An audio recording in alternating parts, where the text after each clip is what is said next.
Olá, tudo bem? No vídeo de hoje a gente vai falar sobre o diagnóstico de apraxia de fala da infância. Vale lembrar que eu já falei no vídeo anterior sobre as características desse transtorno, então se você ainda não viu, vale lá conferir primeiro e depois volta aqui para a gente falar sobre o diagnóstico propriamente dito, o qual deve ser um processo super detalhado, super cuidadoso, porque embora a apraxia seja uma condição muito específica de base neurológica, ela traz características muito comuns que também podem estar presentes em outros tipos de transtornos. Por isso que a gente tem que fazer um diagnóstico diferencial, ou seja, fazer um levantamento de informações para ver se o conjunto de sintomas que aquela criança apresenta de fato está associado a uma dificuldade no planejamento e na programação motora de fala, que é o que de fato define a apraxia.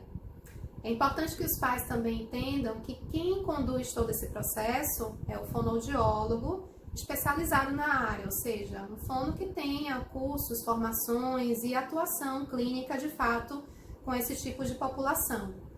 Outros profissionais, como por exemplo um neuropediatra, eles podem levantar a suspeita de que a criança tem apraxia e, portanto, fazer o encaminhamento daquele paciente para um fonoaudiólogo iniciar a avaliação.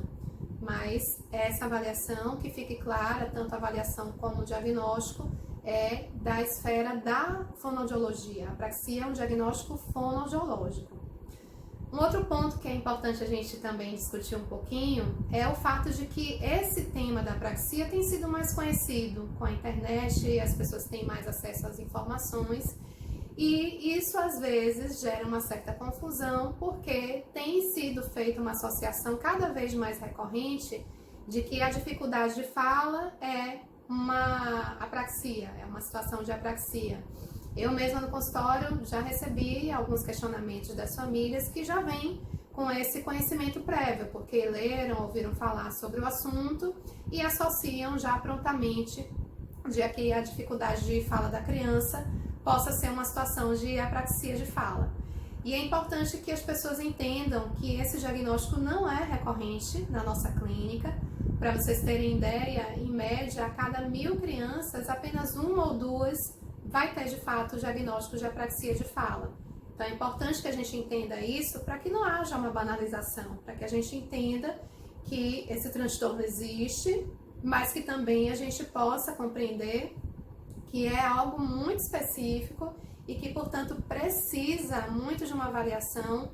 específica, especializada, detalhada, para que haja uma garantia de que aquela criança, quando de fato tem apraxia, receba o tratamento adequado que ela precisa. E é interessante observar que, como a gente recebe crianças muito pequenininhas, ali mais ou menos a partir de 2 anos de idade, nem sempre a gente consegue fazer uma avaliação já de imediato, de modo a fechar o diagnóstico. Porque pensem comigo, se a criança tem 2 anos, ela já tem aquela dificuldade de fala, ela não fala ou fala muito pouco, a gente não tem uma condição de extrair muita informação dela naquele momento. A performance, o repertório de fala da criança ainda é muito empobrecido e, portanto, a gente não tem muita coleta de informação suficiente para conseguir entender a configuração das características que ela apresenta e, portanto, associar a uma condição de apraxia ou não. Nesses casos, as famílias têm que entender que há uma evidência de que a criança realmente precisa já iniciar a fonoterapia, iniciar a intervenção, mas que a gente não vai fechar um diagnóstico naquele momento por falta realmente de informação suficiente e, portanto, a gente vai colocar a criança num processo chamado de terapia diagnóstica, onde a gente vai levantar uma hipótese diagnóstica para apraxia de fala e vai fazer a terapia, a intervenção especializada mesmo, como se de fato a criança tivesse apraxia. E o próprio tempo de intervenção vai confirmar ou vai descartar essa hipótese. Só que para a gente fazer essa hipótese diagnóstica de apraxia, a gente tem que também ter uma coleta de informações razoável para poder pensar nessa possibilidade com mais segurança. Então, além da avaliação propriamente dita ali com a criança, do que ela traz de performance, é muito importante que a gente gente faça uma entrevista com os pais, a anamnese, muito detalhada, com um olhar já atento para sinais de alerta que nos reportem a uma possibilidade de apraxia também. Então é importante ficar atento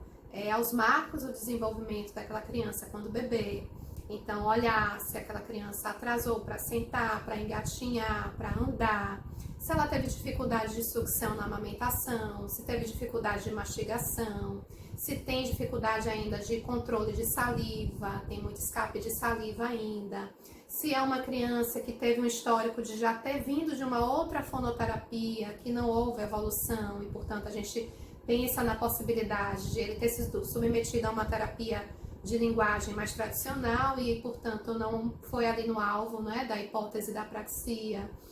Observar se aquela criança, quando bebê,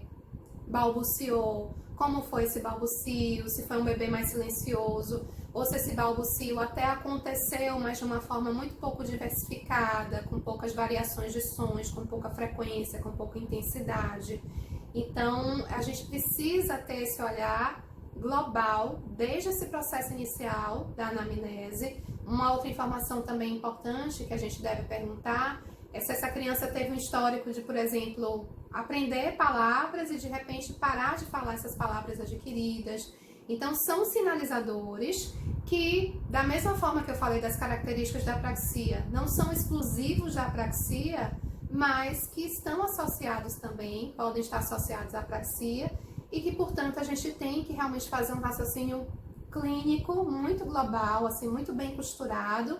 e não ter essa pressa de fechar o diagnóstico, porque a gente tem essa condição, portanto, de levantar a hipótese, colocar a criança em intervenção e com o tempo a gente vai reavaliando, a criança vai evoluindo, ela vai tendo mais performance, a gente vai coletando mais informações e conferindo então se se trata de um caso de apraxia de fala propriamente dito ou não, tá certo?